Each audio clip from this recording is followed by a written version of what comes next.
नमस्कार आप सभी को और आप सभी को छोटी दीपावली की हार्दिक शुभकामनाएं। और आज धनतेरस है, उसकी भी आप सभी को हार्दिक शुभकामनाएं। मौसम की मैं बात करूं तो एक मोटा मोटी मैं आपको एक अच्छी न्यूज़ या फिर बंगाल की खाड़ी की तरफ से एक बड़ी खबर भी है कि यहाँ पर अब बंगाल की खाड़ी में नया सिस्टम बनने की उम्मीद काफ़ी प्रबल नज़र आ रही है। जो कि मैंने पिछले कई वीडियो में जिक्र किया था कि ये साइक्लोन कमज़ोर पड़ने के बाद में, दाना साइक्लोन कमज़ोर पड़ने के बाद में फिर से एक बड़ा सिस्टम बनने वाला है जो कि उभरता हुआ दिखाई दे रहा है, बंगाल की खाड़ी में दिखाई दे रहा है। अभी उत्तर भारत की मैं बात करूं तो उत्तर भारत के मौसम की पहाड़ी राज्यों के ऊपर ही बरसात और स्नोफॉल देखा जाएगा, लेकिन यहाँ पर पश्चिमी विक्षोभ है तो इसके प्रभाव से उत्तर भारत में पंजाब, हरियाणा, दिल्ली, राजस्थान और मध्य प्रदेश का उत्तरी इलाका, उत्तर प्रदेश के भी कई इलाके, यहाँ पर तापमान बढ़ा हुआ है। लेकिन आज से ये पश्चिमी विक्षोभ आगे निकल जाएगा और इसके बाद में ये 31 अक्टूबर से यहाँ पर पश्चिमी और उत्तर पश्चिमी हवाएं चलना शुरू हो जाएगी। और दीपावली इस बार 31 अक्टूबर और 1 नवंबर को है, तो दीपावली के दिन यहाँ पर तापमान में गिरावट देखी जाएगी। लेकिन दिल्ली में प्रदूषण काफ़ी ज़्यादा बढ़ा रहेगा, लेकिन प्रदूषण से राहत 1 नवंबर से मिलना शुरू हो जाएगी। ज़्यादा मौसम की बात की जाए तो बरसात वाले इलाकों की ही बात करूँगा मैं ज़्यादा इस वीडियो में।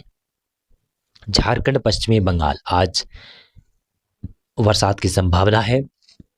उड़ीसा, छत्तीसगढ़, इन इलाकों में बरसात की संभावना है। तेलंगाना, रायलसीमा, आंध्र प्रदेश, केरल, तमिलनाडु, कर्नाटक और कोंकण, गोवा, इन इलाकों में बरसात की संभावना है। लेकिन बाकी इलाकों पर भारत में मौसम शुष्क भी रह सकता है। लेकिन देखिएगा, विदर्भ के दक्षिणी पूर्वी इलाका और मराठवाड़ा के भी दक्षिणी पूर्वी इलाका है और दक्षिणी मध्य महाराष्ट्र के इलाके हैं, वहां पर भी बरसात देखी जा सकती है। अंडमान और निकोबार द्वीपों में बरसात की संभावना रहेगी और ये है 31 अक्टूबर का प्रेडिक्शन। इसमें उत्तर भारत में तो तमाम क्षेत्रों में मौसम शुष्क रहेगा। गुजरात, मध्य प्रदेश के अलावा यहाँ पर उत्तरी छत्तीसगढ़, झारखंड, बिहार, इन इलाकों में मौसम शुष्क रहेगा। लेकिन पश्चिमी बंगाल, झारखंड के दक्षिणी इलाके हैं, उड़ीसा के उत्तरी इलाके हैं, दक्षिणी छत्तीसगढ़, विदर्भ, मराठवाड़ा, मध्य महाराष्ट्र के दक्षिणी इलाके हैं, यहाँ पर बरसात की संभावना है। केरल, तमिलनाडु, कर्नाटक, रायलसीमा, आंध्र प्रदेश, इन इलाकों, तेलंगाना के ऊपर भी बरसात की संभावना है। अंडमान और निकोबार द्वीपों में भी हल्की से मध्यम बरसात रहेगी। पूर्वोत्तर राज्यों में कई इलाकों में भारी मध्यम दर्जे की बरसात रहने वाली है। और यह है 1 नवंबर का प्रेडिक्शन। 1 नवंबर को उत्तर भारत के तमाम क्षेत्रों में मौसम लगभग शुष्क रहेगा और मध्य प्रदेश और गुजरात, महाराष्ट्र के उत्तरी इलाके हैं, वहाँ पर तेलंगाना में नहीं, छत्तीसगढ़ का उत्तरी इलाका है, झारखंड, पश्चिमी बंगाल के इलाके, यहाँ पर भी मौसम लगभग शुष्क हो जाएगा 1 नवंबर को। और 1 नवंबर को ज़्यादा बरसात महाराष्ट्र के दक्षिणी इलाकों से लेकर तेलंगाना, दक्षिणी छत्तीसगढ़, दक्षिणी उड़ीसा, रायलसीमा, आंध्र प्रदेश के क्षेत्र है, वहाँ पर केरल, तमिलनाडु, कर्नाटक का क्षेत्र है, यहाँ पर देखी जाएगी भारी मध्यम दर्जे की बरसात यहाँ पर होगी। और इसी के साथ साथ में देखिएगा तो यह है 2 नवंबर का प्रेडिक्शन। 2 नवंबर से महाराष्ट्र से थोड़ी सी बरसात कम होगी, लेकिन ये देख सकते हैं कि उत्तर भारत की तरफ एक पश्चिमी विक्षोभ आ रहा है, उसकी वजह से 2, 3, 4, 5 नवंबर के आसपास उत्तराखंड के कुछ पूर्वी और उत्तरी भागों पर बरसात और स्नोफॉल देखी जा सकती है। लेकिन बाकी क्षेत्रों पर मौसम भारत में तो शुष्क रहेगा पहाड़ी इलाकों में, और दक्षिणी भारत में प्रायद्वीपीय क्षेत्र में केरल, तमिलनाडु, रायलसीमा, आंध्र प्रदेश, तेलंगाना, इन इलाकों में बरसात रहेगी। महाराष्ट्र के भी दक्षिणी इलाके हैं, वहां तक भी बरसात देखी जा सकती है। धीरे धीरे बंगाल की खाड़ी में नया सिस्टम उभरता हुआ दिखाई दे रहा है और यह है 3 नवंबर का प्रेडिक्शन। 3 नवंबर को उत्तर पश्चिमी मैदानी क्षेत्र है, वहाँ पर गुजरात, मध्य प्रदेश, महाराष्ट्र, छत्तीसगढ़, उड़ीसा, झारखंड, पश्चिमी बंगाल, इन इलाकों में मौसम शुष्क रह सकता है। लेकिन कुछ पूर्वी बिहार का इलाका है, वहाँ पर पूर्वी उत्तराखंड का इलाका है, नेपाल, सिक्किम, भूटान, अरुणाचल प्रदेश, नागालैंड, मणिपुर, मिजोरम, त्रिपुरा, इन इलाकों में बरसात के साथ में कई इलाकों में स्नोफॉल देखा जाएगा। लेकिन पूर्वोत्तर राज्य में अरुणाचल प्रदेश को छोड़कर दक्षिणी भागों में बरसात ही रहेगी, यानी पूर्वोत्तर राज्यों के दक्षिणी भाग है, वहाँ पर स्नोफॉल कम होता है। और उत्तरी भाग जो अरुणाचल प्रदेश का इलाका है, ऊंचाई वाले रीजन है, ऊंचाई वाले पहाड़ है, वहाँ पर बरसात के साथ साथ में स्नोफॉल के इलाकों में देखा जाता है। तो देखिएगा तो अंडमान और निकोबार द्वीपों में बरसात की संभावना अच्छी खासी रहेगी। यहाँ पर नया सिस्टम बनना शुरू हो जाएगा 3 नवंबर से ही, और 3 नवंबर से ही दक्षिणी भारत के लगभग कहूँ तो 4-5 राज्यों में बरसात की संभावना अच्छी खासी रहती हुई दिखाई दे रही है। महाराष्ट्र के दक्षिणी इलाकों से लगाकर केरल, तमिलनाडु तक, पुडुचेरी और चेन्नई, मदुरई के आसपास तक भारी मध्यम दर्जे की बरसात रहेगी। 4 नवंबर को आप देखिएगा उत्तर भारत की तरफ पश्चिमी विक्षोभ होगा तो उसका असर उत्तराखंड में दिखाई देना शुरू होगा। नेपाल उत्तरी और सॉरी माफी चाहूँगा, पूर्वी उत्तर प्रदेश का उत्तरी तराई वाला रीजन है, वहाँ पर बरसात की संभावना बन रही है। नेपाल में बरसात के साथ में कई इलाकों में स्नोफॉल भी होगा। उत्तराखंड में भी बरसात के साथ में स्नोफॉल देखा जा सकता है, ऐसा लग रहा है, ऐसी संभावनाएं लग रही है। लेकिन वेदर मॉडल शायद चेंज भी हो सकता है और नया सिस्टम भी बनता हुआ नजर आ रहा है। ये देखते हैं किस प्रकार से वेदर मॉडल बता रहा है कि बड़ा सिस्टम उभर सकता है। हो सकता है कि पूर्वी भारत या फिर दक्षिणी भारत की तरफ आ जाए ये सिस्टम, और ऐसा भी हो सकता है कि ये सिस्टम म्यांमार की तरफ चला जाए, ऐसा भी लग रहा है। अभी इसके ट्रैक के बारे में अच्छी तरीके से जानकारी नहीं मिल पा रही है। 5 अक्टूबर को उत्तर मध्य भारत के इलाकों में मौसम शुष्क रहेगा। 5 अक्टूबर को यहाँ पर देखिएगा तो बड़ा सिस्टम उभरेगा और शायद ऐसा लग रहा है कि ये सिस्टम उभर कर म्यांमार की तरफ जा सकता है इस वेदर मॉडल के मुताबिक। मेरा अनुमान, अभी मैं फाइनल अनुमान नहीं दे पाऊंगा, उसके बाद में 2-3 दिन बाद में शायद इसका अच्छे तरीके से अनुमान लगा पाऊंगा कि इसका ट्रैक कहाँ से होगा। और जैसा मेरा पहले चक्रवाती तूफान का ट्रैक का अपडेट था तो वो वैसा ही साबित हुआ। उड़ीसा के ऊपर आकर सिस्टम कमज़ोर पड़ा, कमज़ोर पड़ने के साथ साथ में दक्षिणी और पश्चिमी इलाकों की तरफ बढ़ना शुरू हुआ, दक्षिणी पश्चिमी दिशा की तरफ आगे बढ़ा। और अभी भी दक्षिणी भारत के और मध्य भारत के महाराष्ट्र के इलाके हैं, वहाँ पर सर्कुलेशन के रूप में ये सिस्टम है, चक्रवाती तूफान दाना, लेकिन अब कमज़ोर पड़ चुका है, फिर भी दक्षिणी भारत में बरसात दे रहा है। और ये अगर ये सिस्टम बना बंगाल की खाड़ी में तो इसके प्रभाव से पश्चिमी बंगाल, उड़ीसा, झारखंड, आंध्र प्रदेश, सॉरी झारखंड नहीं, ये आंध्र प्रदेश का इलाका है, वहाँ से लगाकर तमिलनाडु के इलाके हैं, पूर्वोत्तर राज्यों के इलाके हैं, यहाँ तक वह मौसम में बदलाव देखा जा सकता है। और ये है 6 अक्टूबर का प्रेडिक्शन। 6 अक्टूबर को ऐसा लग रहा है कि शायद ऐसा लग रहा है कि चक्रवाती तूफान बन सकता है इस वेदर मॉडल के मुताबिक, तो ऐसा लग रहा है।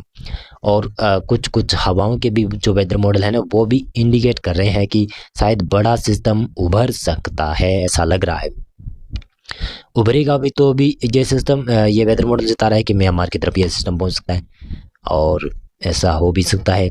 और पूर्वी भारत के तटीय भागों के लिए फिर से खतरा मंडरा रहा है। और ये खतरा विशेष तौर से बताऊं तो 6 नवंबर के आसपास, नवंबर के बाद में ज़्यादा तगड़ा खतरा बन जाएगा, क्योंकि यहाँ पर फिर से साइक्लोन उभरने की संभावनाएं काफ़ी प्रबल नज़र आ रही है। और 6 नवंबर से लेकर 15 नवंबर के बीच में ऐसा लग रहा है कि एक और चक्रवाती तूफान उभर सकता है, जिसका प्रभाव उड़ीसा, पश्चिमी बंगाल, आंध्र प्रदेश के ऊपर दिखाई दे सकता है। जो पिछला दाना चक्रवाती तूफान था वो सीवियर साइक्लोन बना था। अगर कोई बड़ा सिस्टम बना, वेरी सीवियर साइक्लोन बना, अत्यधिक भीषण चक्रवाती तूफान बना, तो भी भारत के पूर्वी तटीय को काफ़ी ज़्यादा खतरा हो सकता है। जैसे एक ये सिस्टम जो बन रहे हैं एक के बाद एक बड़ा सिस्टम मैं बताऊँ, अपडेट आपको बताऊँ बड़ा, कि दक्षिणी चीन सागर के ऊपर 2 चक्रवाती तूफान थे। एक चक्रवाती तूफान ने तो लगभग वियतनाम, कंबोडिया से होते हुए और ये वियतनाम के ऊपर लैंडफॉल किया है और दक्षिणी चीन के ऊपर भी लैंडफॉल किया था। उसके बाद में एक नया बड़ा सिस्टम चक्रवाती तूफान बना हुआ है जो कि ताइवान के ऊपर से होते हुए फिर से चाइना की तरफ आ रहा है। तो अगर ये सिस्टम कमज़ोर पड़े तो कमज़ोर पड़ने के बाद में बंगाल की खाड़ी में बड़ा सिस्टम उभरना लाजमी है, ऐसा लग रहा है, संभावनाएं बनती हुई नजर आ रही है। देखिएगा तो ये है 7 अक्टूबर का प्रेडिक्शन, 7 नवंबर का प्रेडिक्शन, माफ़ी चाहूँगा मैं। और 7 नवंबर को शायद ऐसा लग रहा है, ऐसा भी दिखाई दे रहा है कि बड़ा सिस्टम उभरेगा और ये जता भी रहा है वेदर मॉडल। तो इसका ट्रैक तो मैं आपको कुछ दिन बाद में दूंगा अच्छे तरीके से, जब ये अपडेट हो जाएगा तब दूंगा इसका ट्रैक। और पिछले मैंने कई चक्रवाती तूफानों के बारे में ट्रैक अपडेट किया था तो वो सबसे सटीक अपडेट दिया था और मेरा अनुमान लगभग कई कहूँ तो 80 से 90% सटीक हो रहा है साइक्लोन के बारे में। तो मैं कुछ समय लूँगा इसके बारे में, 3 से 4 दिन, तो उसके बाद में मैं आपको बड़ा अच्छे तरीके से अपडेट दे पाऊँगा। और ये देखिएगा तो ये है 8 नवंबर का प्रेडिक्शन। 8 नवंबर को भी यहाँ पर बंगाल की खाड़ी में ही बड़ा सिस्टम दिखाई दे रहा है, तो शायद हो सकता है कि ये सिस्टम बंगाल की खाड़ी में ही कमज़ोर पड़ जाए। दक्षिणी भारत में तो बरसात रहेगी क्योंकि दक्षिणी भारत में उत्तर पूर्वी मानसून की बरसात देखी जा सकती है। तो लगातार ये असमंजस बना हुआ है कि बंगाल की खाड़ी में 6 नवंबर के बाद में 15 नवंबर तक ऐसा लग रहा है कि शायद चक्रवाती सिस्टम तूफान बन सकते हैं। संभावना तो एक की है, लेकिन अगर 2 बन गए तो अतिशयोक्ति भी नहीं हो सकती, क्योंकि 2 लगातार दक्षिणी चीन सागर के ऊपर उभरे हुए सिस्टम है तो वो कमज़ोर पड़े जैसे ही तो यहाँ पर लगातार सिस्टम बन सकते हैं बंगाल की खाड़ी में, ऐसा लग रहा है। बहुत बहुत धन्यवाद आपका पूरा वीडियो देखने के लिए। और अभी उत्तर भारत के लिए कोई अच्छा पश्चिमी विक्षोभ भी नहीं आ रहा है, मैदानी इलाकों में कोई बरसात अच्छी नहीं हो रही है, तो तापमान काफ़ी कम गिरे हैं। दीपावली के बाद में थोड़े थोड़े तापमान गिरेंगे, लेकिन अगर अच्छी खासी बरसात मैदानों और पहाड़ी इलाकों में बरसात के साथ में स्नोफॉल हो जाए तो उत्तर भारत के इलाके हैं वहाँ पर, मध्य भारत के इलाके हैं वहाँ पर सर्दी शुरू हो सकती है, हो जाए।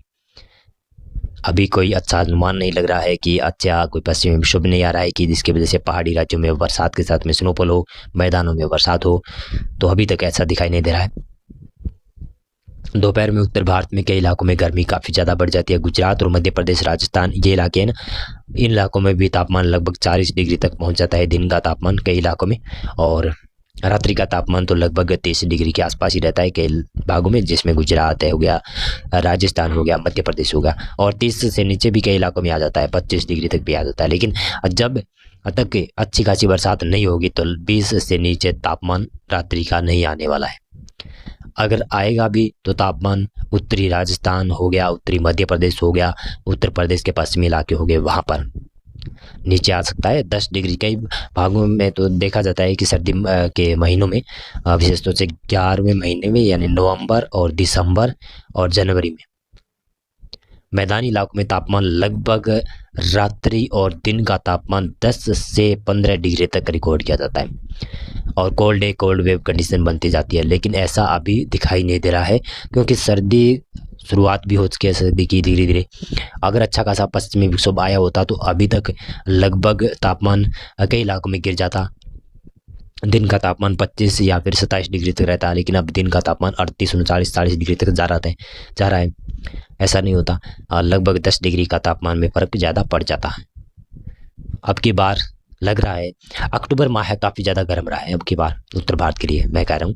और अक्टूबर माह के बाद में नवंबर माह भी अब गर्म बीत रहा है। पहला सप्ताह चलेगा ना जब नवंबर माह का, तो भी थोड़ा ज़्यादा गर्मी रहेगा। मौसम पूर्वानुमान और मौसम अपडेट में अभी के लिए बस इतना था। आप इस वीडियो को लाइक कर देना और मेरा चैनल भी आप सब्सक्राइब कर देना। बहुत बहुत धन्यवाद आपका पूरा वीडियो देखने